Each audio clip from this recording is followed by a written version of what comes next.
মানে ৫-৬ বার রাত্রে এরকম ১ ঘন্টা ১ ঘন্টার উপরে আধা ঘন্টা এরকম আমার সাথে মেলামেশা করতো।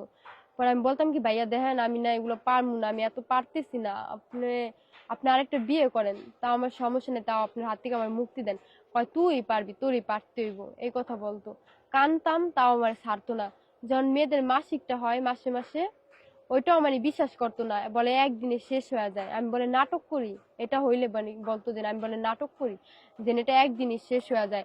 ওই অবস্থায় আমার সাথে মেলামেশা করতো। আমি না পারলে মানে কান্না করতাম, তখন আমার মারতো।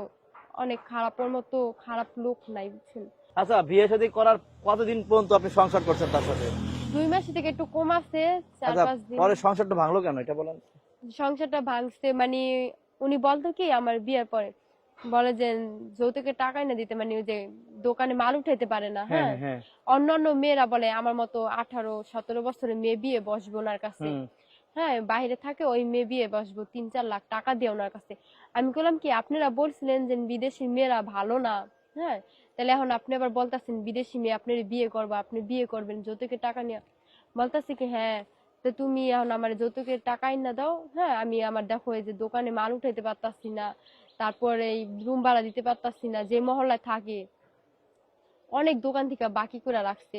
আপনার বয়স কত? এই 20 বছর। 20 বছর। হুম। তারপরে আর কি কি মানে আপনার মূলত, তারপরে হ্যাঁ বলেন। তারপরে এরকম দিন হইলে এরকম মারধর করতো। মানুষের সামনে বলতো কি যে তুমি যদি যাইতে চাও তাহলে আমি তোমার সুন্দর মতো করে তোমার ভাড়া দিয়া গাড়িতে তোমার উঠাই দিয়ে আসবো। হুম। হ্যাঁ, আমার পরে যখন মানুষ যার যার রুমে চলে যেত না, পরে আমার কি করতো গেট আটকাই দিত, গেট আটকায়া আমার শোয়া এই জায়গায় পাড়া দিত। পাড়া দেওয়া ধইরা তারপর বলতো কি আমি ওই যে মানুষের সামনে বলছি এ লেগা কি তুই যাইতে পারবি, তোর এত সহজে ছাড়মু। হ্যাঁ, এগুলা বলতো। আবার ওই যে তুই যাবি কিভাবে, আমার হাত থেকে এত সহজে তুই ছাড় পাবি না। হ্যাঁ, পরে এই কথা বলার পরে রাত্রে হইলে আপনার আমার মানে ঘুমাইতে দিত না, 4টা 5টা এরকম বাজে যাইতো। এই মানে 4টে বলতো 5টে বাজে যেত মানে? বলতো কি যে ঘটনাটা বলেন তো আপু। বলতো যে আমি তো জীবনে বিয়া শাদী করি নাই।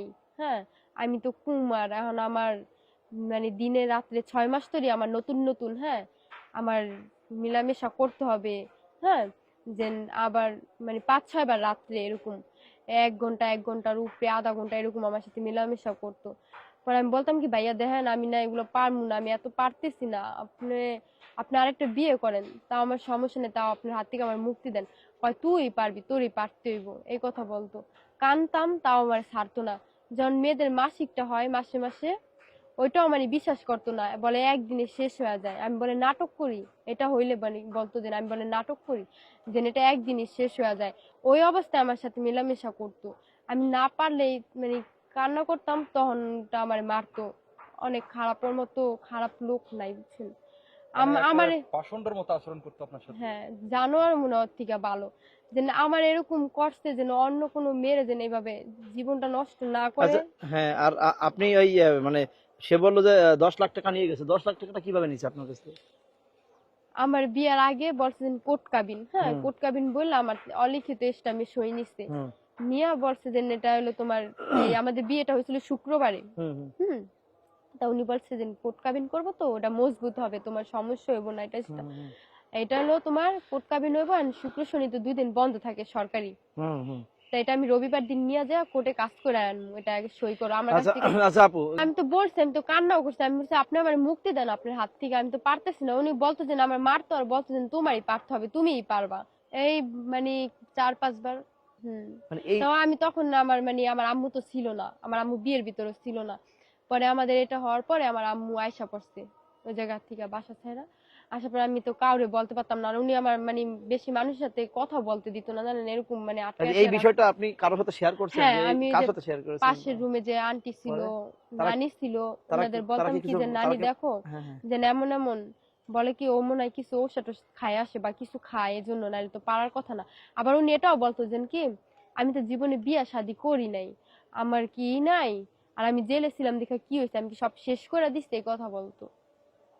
আচ্ছা, আপনি মানে একজন মানে অল্প বয়সের একটা মেয়ে মানুষ, মাত্র 20 বছর বয়স, কিন্তু 60 বছর বয়সের লোকরে বিয়ে যে আপনি করলেন, পরে আপনি তো আইনের আশ্রয় নিতে পারতেন, সেটা না করে আপনি মানে আমার মানে অনেক- আমারে ভয় দেখাইছে, আমার কাছে ওর কিছু রেকর্ডিং আছে রেকর্ডিং আছে, যেগুলো আমি কই একটু দেখানো যাবে? এখানে নাই, ওটা আমার আন্টির ফোনে রাইখা দিচ্ছি যে না আচ্ছা। আমি টাকা পয়সা আনি নাই, আমি চলে আসলে উনি কি করবে, হ্যাঁ, হ্যাঁ হ্যাঁ। কিচ্ছু যে দেয় নাই কিরকম সব কিছু আমার কাছে আচ্ছা, রেকর্ডিং এখন আছে। আপনি কি চান?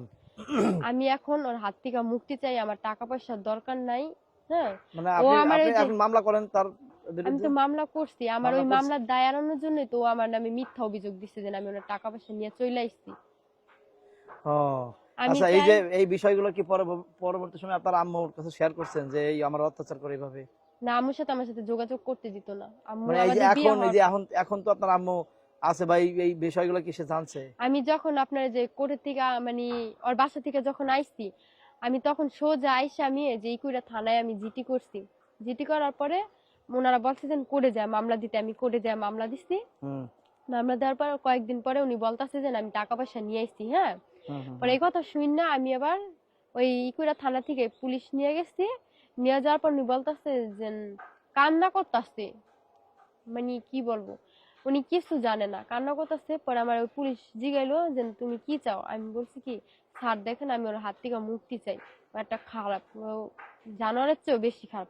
পরে বলতেছে তোমার কি কি আছে, হ্যাঁ। আমি বলছি আমার কাপড় চাপড় আছে। আচ্ছা, আপনি নাকি টিকটক করতেন?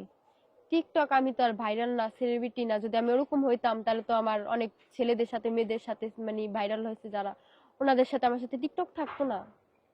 আমি তো অতটা না, মাঝে মধ্যে দুই একটা বানাইতাম, আপনার ওইটাই। আম্মু কোথায় গেল? আপনার আম্মুর সেটা ভিডিও নিতে হবে। এখন আমি মানে কি হুম বলবো, ও যে মামলাটা দিছে না, হুম হুম হুম। আমি মামলা দেওয়ার পরেই, কিন্তু আগে তো দেয় নাই, কত মনে হয় 15 দিন পরে মনে হয় মামলাটাও করছে, ও, মিথ্যা অভিযোগ। যাতে আপনি মানে ও মামলা থেকে বাঁচে আর কি, এই কারণে। হ্যাঁ, কিন্তু আমার কাছে তো রেকর্ডিং আছে যে না, আমি যদি আইসা পড়ি উনি আরো কিছু বলবো। আমি এটাও বলছি যে না, আমার যে ফাঁসাইছেন এই যে 10 লাখ টাকা, উনি বলছে যে তোরে ফাঁসাইছি, হ্যাঁ। হুম আমি বলছি যে আপনি যে বললেন যে এই 10 লাখ টাকা আমারে দেন নাই, তারপরে এটা সই নিছেন, হুম।